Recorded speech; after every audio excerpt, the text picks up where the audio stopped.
അരുൺ കൊടുങ്ങൂർ തയ്യാറാക്കിയ ഒരു റിപ്പോർട്ട് നമുക്കിനി കണ്ടിട്ട് വരാം. ശബരിമലയിൽ ഒരുക്കിയ സുരക്ഷാ ക്രമീകരണങ്ങളുടെ ഭക്തർ പൂർണ്ണമായും സഹകരിക്കണമെന്ന് Devaswom board president advocate PS Prashanth. ഭക്തർക്ക് സുഖദർശനത്തിന് വേണ്ട എല്ലാ സജ്ജീകരണവും സന്നിധാനത്ത് ഒരുക്കിയിട്ടുണ്ടെന്നും അദ്ദേഹം പറഞ്ഞു. സന്നിധാനത്ത് നിന്ന് അരുൺ കൊടുങ്ങൂർ തയ്യാറാക്കിയ റിപ്പോർട്ട് കാണാം.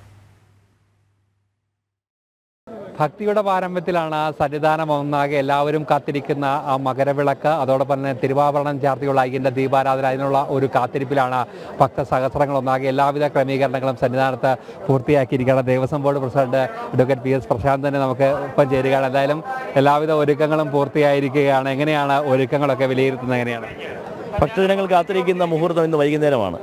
വൈകുന്നേരം 6:30 മണിയോടുകൂടി തിരുവാഭരണ ഘോഷയാത്ര സന്നിധാനത്ത് കൊടിമരച്ചോട്ടിൽ എത്തിച്ചേരും. അവിടെ വെച്ച് ദേവസ്വം വകുപ്പ് മന്ത്രിയും ദേവസ്വം പ്രസിഡന്റും അംഗങ്ങളും ഒക്കെ ചേർന്ന് സ്വീകരിക്കും. നേരെ ഖണ്ഡര രാജീവരുടെ നേതൃത്വത്തിൽ, മേൽശാന്തിയുടെ നേതൃത്വത്തിൽ ഭഗവാനെ തിരുവാഭരണം ചാർത്തി മഹാദീപാരാധന നടക്കും. ആ സമയത്താണ് പൊന്നമ്പലമേട്ടിൽ ജ്യോതി തെളിയുന്നത്. ഒപ്പം മകരസംക്രമ നക്ഷത്രം ആകാശത്ത് തെളിയുന്നത്. അങ്ങനെയാണ് ദർശന പുണ്യമുണ്ടായി ഭക്തജനങ്ങൾ ശരണം വിളിയോടുകൂടി ഭഗവാനെ മലയിറങ്ങി പോകുന്നത്. അപ്പോൾ അങ്ങനെ മലയിറങ്ങി പോകുമ്പോൾ ശക്തമായ സുരക്ഷാ ക്രമീകരണങ്ങൾ ആവശ്യമാണ്. അതിനു വേണ്ടിയിട്ടുള്ള എല്ലാവിധമായ സജ്ജീകരണങ്ങളും പോലീസിൻ്റെ നേതൃത്വത്തിൽ ഒരുക്കിയിട്ടുണ്ട്.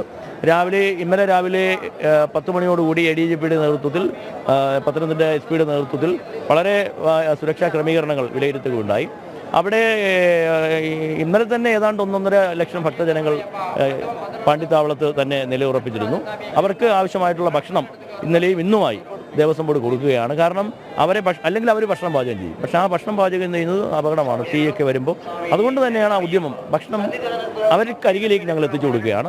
ആവശ്യമായിട്ടുള്ള വെള്ളവും ബിസ്ക്കറ്റും ലഘുഭക്ഷണവും എല്ലാം ഞങ്ങൾ എത്തിച്ചു കൊടുക്കുകയാണ്.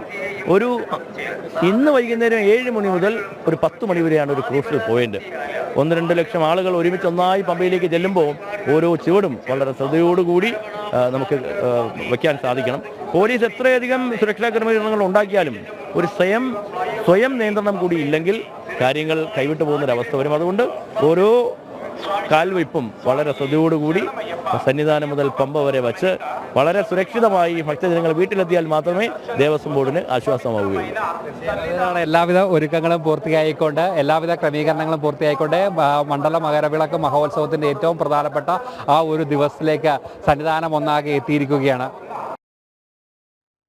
ശബരിമലയിൽ എല്ലാ സുരക്ഷാ ക്രമീകരണങ്ങളും പൂർത്തിയാക്കിയതായി ADGP ശ്രീജിത്ത്. മകരജ്യോതി കാണാൻ ഭക്തർ കയറുന്ന സ്ഥലങ്ങളിൽ കൂടുതൽ സുരക്ഷ ഉറപ്പാക്കിയിട്ടുണ്ട്. 5000 പോലീസ് ഉദ്യോഗസ്ഥരെ മകരവിളക്ക് സുരക്ഷയ്ക്കായി വിന്യസിച്ചെന്നും ADGP ജനം TVയോട് പറഞ്ഞു. സന്നിധാനത്തു നിന്നും അരുൺ കൊടുങ്ങൂർ തയ്യാറാക്കിയ മറ്റൊരു റിപ്പോർട്ടിലേക്ക്.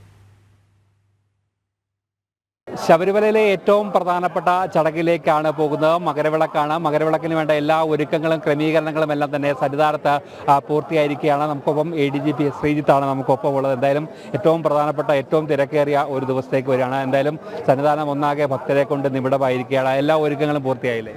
എല്ലാ ഒരുക്കങ്ങളും പൂർത്തിയായിട്ടുണ്ട്. 5000-ഓളം പോലീസ് ഉദ്യോഗസ്ഥരെ നമ്മൾ ഈ മകരജ്യോതി ദർശനത്തിന് വേണ്ടി വിനിയോഗിച്ചു കഴിഞ്ഞു.